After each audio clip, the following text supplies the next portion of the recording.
proud moment for the new owners of the Hotel Cortez. Hi, my name is Steve Valdez, and I'll be taking you through the transformation of this historic building and how it's become a reflection of our times here in Weslaco and our nation. In 1963, an event took place that set the Cortez on its decline. The railroad discontinued passenger service in the valley. At the same time, hotels began to go out of fashion.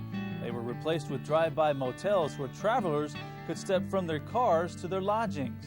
In 1966, a new owner purchased the Cortez and turned it into small apartments for indigents and derelicts.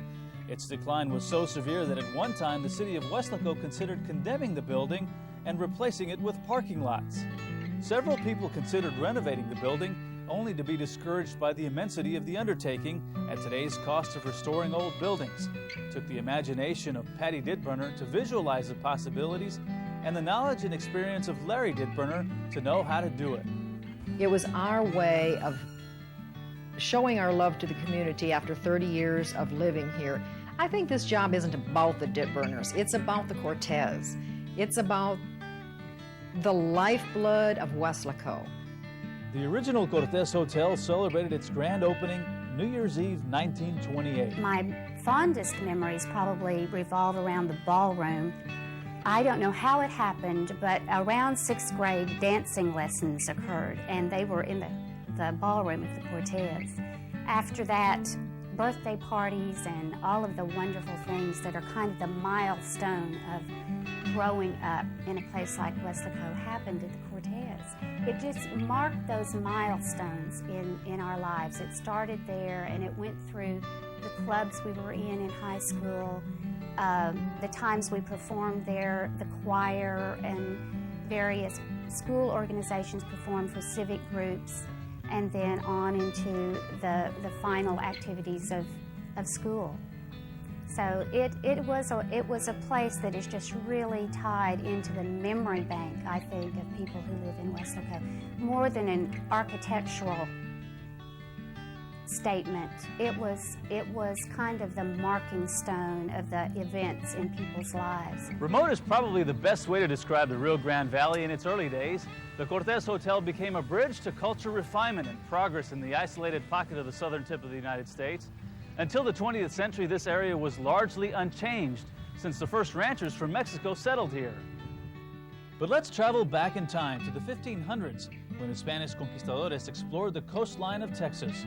There was nothing here but a narrow river, brush, cactus, wild animals, and lots of rattlesnakes. Yet they declared it for the King of Spain and added it to their holdings in the New World. In 1750, the King of Spain sent Captain General José Escandón to establish settlements along the river they called El Rio Bravo. These became the cities of Reynosa, Hidalgo, Camargo, Mier, and Guerrero. Between the villages and along the river to its mouth, Escandón also offered large tracts of land to anyone who would raise cattle. These ranches were called porciones, Spanish land grants in English. Most of them were 1 mile wide, adjacent to one another along the river, and they stretched for 15 miles to the north. In 1821, Mexico won its independence from Spain, and these ranches became a part of Mexico. But not long after, the Texians declared their independence from Mexico, so now these ranches along the Rio Bravo became citizens of the Republic of Texas. Texas and Mexico could not agree on the boundary. Mexican officials wanted the Nueces River near Corpus Christi, but Texans said it was the Rio Bravo, which was renamed Rio Grande. The land between the two rivers became known as the Wild Horse Desert. The Rio Grande became the official border in the Treaty of Guadalupe Hidalgo in 1848, following the Mexican-American War.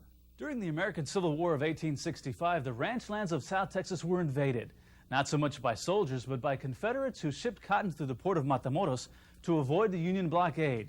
When the war ended, these men stayed to make their fortunes in South Texas. Before the turn of the century, Texas named 3 counties in South Texas: Star, Hidalgo, and Cameron.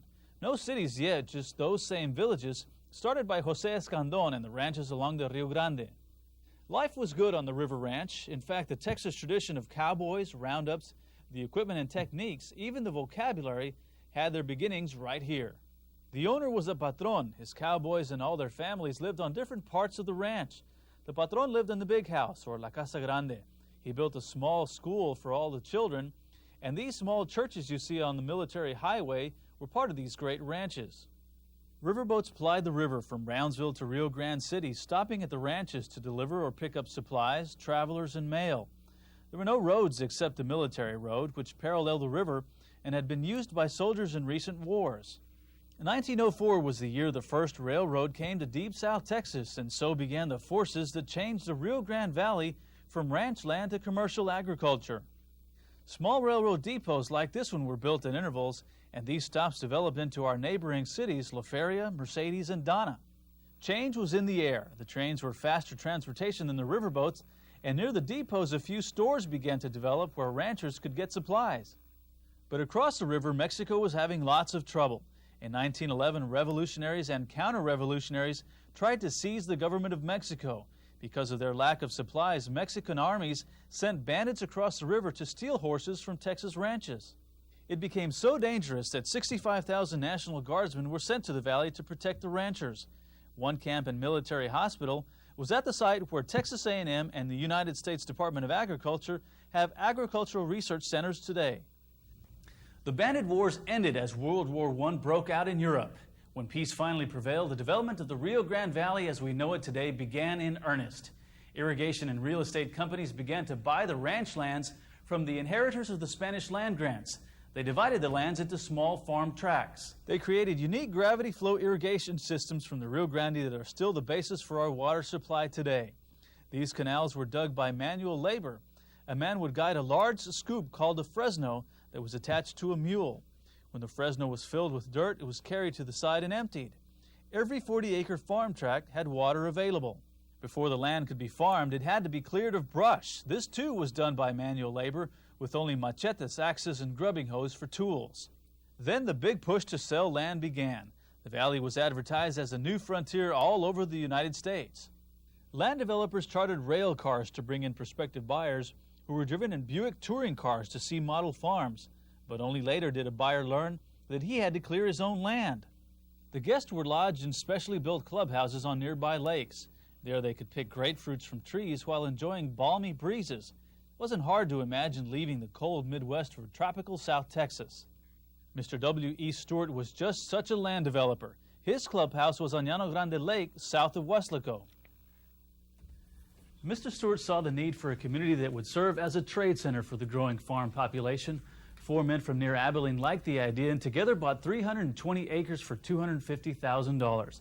They named the city after W.E. Stewart Land Company. They platted the city, and on December 10, 1919, the first lots of Weslaco were auctioned.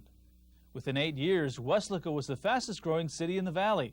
We could boast of 2 small hotels and the elegant Cortez. I was 4 years old when the Cortez was finished. The whole town of Weslaco would come on Saturday evenings when everyone got off work and park their cars on Main Street, and some of them would have wagons parked on one of the side streets, and the farmers came to bring their produce and things to sell in town and buy supplies, and as well as the townspeople would come and celebrate the end of the work week and visit.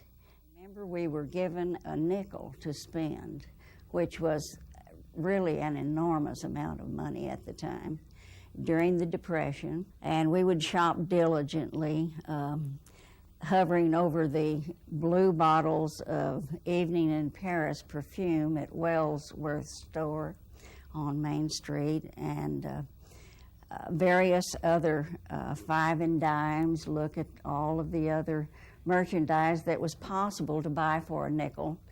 But usually we wound up back at the Weslaco Drug for a triple dip ice cream cone.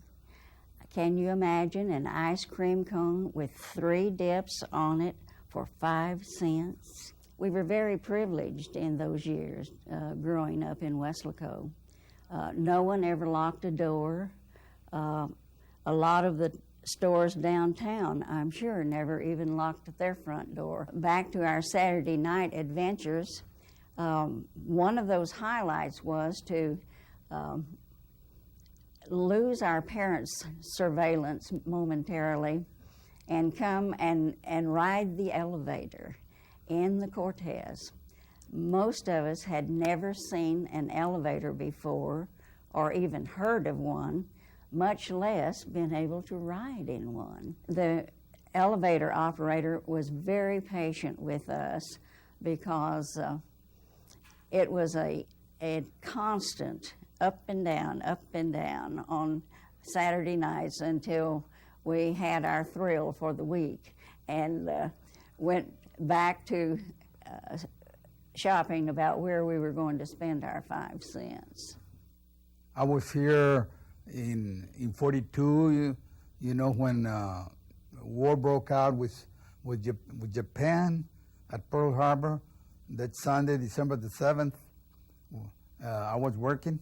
In my term of working here, I got to meet the Weslaco founder, W.E. Stewart, from Taylor, Texas. The town was named after him. He used to own all this land. And at that time, you know, wages were real low. I made $1 for 12 hours. And the tips were not more than 10 cents. It was hard to get a job. You know, it was just, we were just getting out of the Depression. And I had already quit school because my mother had a large family and I was the oldest, one of the oldest. And so I had to work. And after, you know, I would work here in the elevator and then go work and pick fruit until noon, you know, to make up a little more money. It wasn't too expensive. So we had a bunch of teachers that teach at the high school from out of town. They used to live here at the hotel. And you know, that more or less carried the hotel. And also we had packing sheds from Border to Bridge Street at that time. We had packing sheds all over, and all, you know, hired quite a bit of people from out of town. And some of them, you know, the fruit buyers and vegetable buyers would stop here, and some of them would stay here all during the winter. Well, when I was 15 years old, I started working here at the hotel at night, and I was running the elevator. At that time, the elevator had a crank, you know, and you had to stop it on every floor. And sometimes you miss it, you know, until you get to be pretty good at it after running that crank a few times. And that was in 1941. I was 15. One of the passages of youth growing up, I guess you would say, was the surprise we had when the doors to the restrooms, the individual compartments, could not be opened without a nickel. It's put in a slot at the side of the door. We had never heard of such a thing in our lives, and of course didn't have a nickel among 5 or 6 of us. And finally, one of the girls in the group volunteered in all her formal finery to crawl underneath the door. And they could be opened from the inside, but not from the outside. We talked about that for weeks. We had never heard of such a modern arrangement and of a way to make money. We thought that was really terrible. Everyone had their own story to tell about the Cortez Hotel, but Larry and Patty needed more than people's memories to bring it back to life. Their daughter Margot Sutherland tells about locating the original blueprints. So we did have someone visit, an architect from San Antonio that was looking at their building, and he swore that he knew who the architect was just by the style. So he went back to San Antonio and he got me a name of a firm, and I called them, and it happened to be the architect's son, which is now an engineer. And we found out all the information about the architect. We found out, the son sent us a picture, and he even said that he does have some old documents that his father passed on to him, and he'd take a look there. So about a month later, I got a package in the mail, and it was all the copies of the original blueprints of the Cortez. So that was exciting. We saw the master plan, what they really wanted it to be, like a fountain in the courtyard and some more architectural work that never got finished, and the different rooms that were here from the beginning, and how they put together all the beams and the construction, and we were real excited to get that. And come to find out, one son is still alive in San Antonio with his engineer degree, and the other son is the chancellor of Boston University. I think that everybody in the city is very excited that they have something nice, and they get so excited that when they have company or relatives that they have some place to show off, and that makes us proud that we can be that for them. Larry began by gutting the entire building, leaving nothing but 4 stories of outside walls, uncovering a series of complications that seemed to have no end. The thing about it that interests me is because it was an old building, and we have a lot of experience with, rework projects, rewire deals, and this was going to be real interesting. We started finding out that everything here is made out of concrete, 8 inches, 10 inches, up to 18 inches concrete, not block, not cinder block. Solid concrete with, sometimes we found 1-inch rebars and maybe a couple of 1-inch rebars tied together, and we had to go through all of that. This building was not going anywhere, and it's not going anywhere. It's solid. I mean, I can see that you can actually take down all the walls, and it'll be standing up by itself. It's got piers going all the way down, and then beams going across.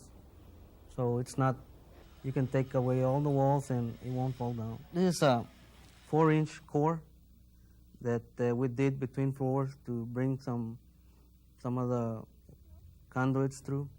And this one is showing, I don't know if you can see it, but it's got a rebar, and I think that's about a 1-inch rebar. And we had to get a special machine with a diamond bit that'll core out this, and with the bit going and then some water going through it. And this is what we had to do, go to all the walls and ceilings, and just to get the conduit. So it was a different project. You start out with all the anticipation, all the dreams that you think about, that this is going to look this way, and the ballroom is going to have wonderful chandeliers and everything. And in my mind, as I'm looking for furniture and drapery material, it's all up here and here. But then as you climb 4 stories every day with no air conditioning, and 40 men every day that look at you and say, what do you want? What's next? What's the next project? What are we supposed to do?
As you tour the Villa de Cortez, you will marvel at the talents of Patty and Larry Didburner as they transform the 75 small rooms of the Cortez Hotel into exciting retail shops, restaurants, and offices.